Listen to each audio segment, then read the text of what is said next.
High বন্ধুরা, নতুন আর একটা ব্লগে তোমাদের সকলকে জানাই আন্তরিক শুভেচ্ছা ও অভিনন্দন।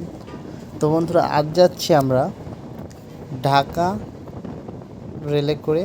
তো আজ যাচ্ছি কাশিয়ানী জাংশন থেকে কমলাপুর রেল স্টেশন পর্যন্ত, অর্থাৎ ঢাকায়। তো প্রথমে আমরা গেলাম কাশিয়ানী স্টেশনে এবং সেখান থেকে সম্ভবত 5:15 ট্রেন আসে। আমরা 5টায় গিয়ে উপস্থিত হই এবং আসনবিহীন দুটো টিকিট ক্রয় করি, যার মূল্য ছিল 305 টাকা করে। তো আমি আর আমার বাবা দুজনে মিলে ট্রেন ভ্রমণে যাচ্ছিলাম কমলাপুর রেল স্টেশনে। তো দেখতেই পাচ্ছেন, এটা হচ্ছে এক্সপ্রেস ট্রেন, অর্থাৎ Khulna to Kamalapur rail station যায় ট্রেনটি। শুধু দাঁড়ায় খুলনা থেকে গোপালগঞ্জ স্টেশনে দাঁড়ানোর পর দাঁড়ায় কাশিয়ানী জাংশনে। কাশিয়ানী জাংশনের পর দাঁড়ায় ভাঙা, আর ভাঙার পরে দাঁড়ায় একেবারে সোজাসুজি কমলাপুর রেল স্টেশনে। তো দেখুন ট্রেনের ভিতরে কি অবস্থা, খুবই সুন্দর ছিল। তো দেখতে দেখতেই সন্ধ্যা লেগে গিয়েছিল, আর ট্রেনের গতিও ছিল অনেক, 110-20 এরকম ছিল গতি, কিছুই দেখা যাচ্ছিল না, দেখতেই পাচ্ছ। তো আমরা একটু পরেই উঠবো পদ্মা সেতুতে উঠে ট্রেনের গতি অনেক বেড়ে গেল। আস্তে আস্তে সব দেখতে পাবেন সবাই।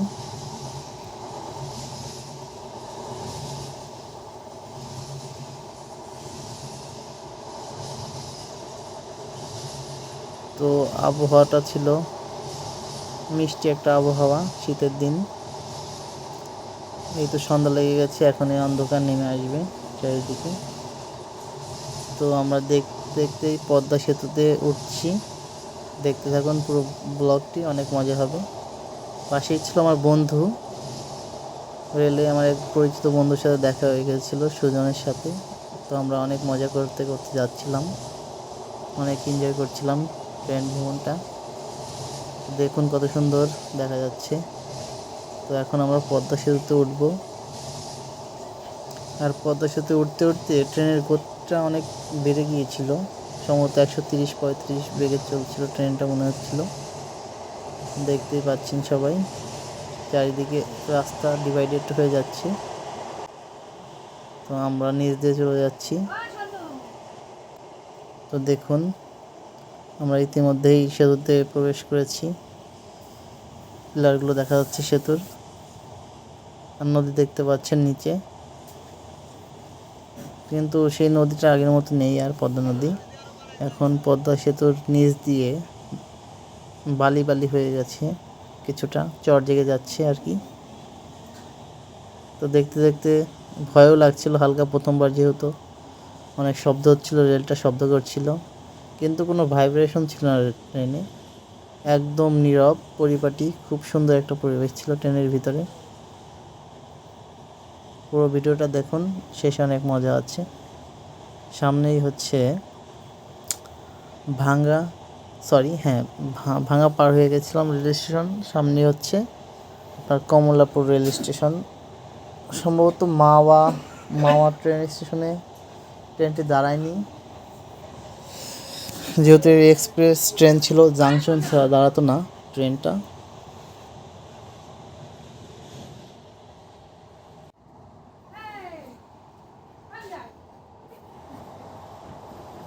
তো দেখতে পাচ্ছেন, দেখানোর চেষ্টা করছি ব্রিজটা, আর প্রচুর বাতাস ছিল, যে কারণে ভিডিও করতেও ভয় লাগছিল, কারণ একটু অসতর্কতা অবলম্বন করলেই ফোনটা পড়ে যেত, তাই খুব শক্ত করে ফোনটা ধরে ভিডিও বানাতে হচ্ছিল। ভালোই লাগছিল সবশেষে। দেখুন পিলারগুলো দেখা যাচ্ছে না, অনেক গতি ছিল ট্রেনের, সবারই ভালোই লাগছিল, অনেক ভালো লাগছিল। দেখতে থাকুন, আমরা পদ্মা সেতুর মাঝ বরাবর আছি। ছোট ছোট আলো দেখা যাচ্ছে, ওগুলো হচ্ছে ট্রলার বা ফেরি না, মানে ছোট ছোট লঞ্চ বলা যায়।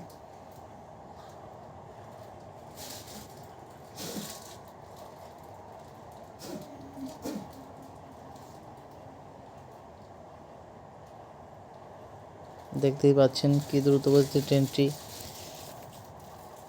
চলছিল এবং অনেক তাড়াতাড়ি রাস্তা অতিক্রম করছিল, ব্রিজটা অতিক্রম করছিল। আর নিচে যে পাইপটা দেখতে পাচ্ছেন, হলুদ একটা পাইপ, সেটা হচ্ছে গ্যাসের লাইন। পদ্মা সেতুর ব্রিজের উপর মানে রেলের উপর নিচ দিয়েই এই লাইনটা নেওয়া হয়েছে। এটা দক্ষিণবঙ্গে গ্যাস লাইনের একটি সেতু বন্ধন তৈরি করেছে এই ব্রিজের মাধ্যমে। তো আমরা পদ্মা সেতুটা পার হলাম। এখন আমাদের গন্তব্যস্থল হচ্ছে কমলাপুর রেল স্টেশন। আর বেশি দেরি নেই, সর্বোচ্চ 20 থেকে 25 মিনিটের মধ্যে আমরা কমলাপুর রেল স্টেশনে প্রবেশ করব। পাশেই রাস্তা দেখতে পাচ্ছেন।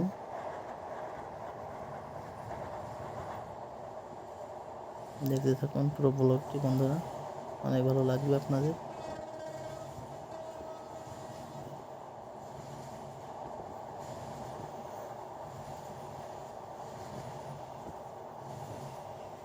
আমি ট্রেনের একটু ভিতরের দৃশ্যটা দেখানোর চেষ্টা করছি। দেখুন কত সুন্দর পরিষ্কার, নিট অ্যান্ড ক্লিন।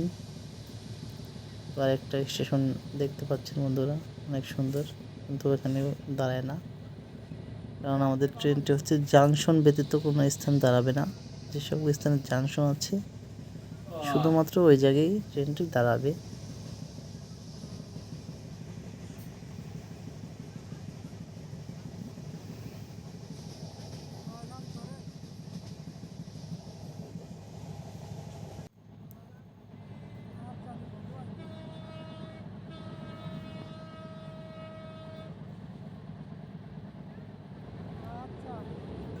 তো দেখতে দেখতে বন্ধুরা একটা পার্ক দেখতে পেলেন।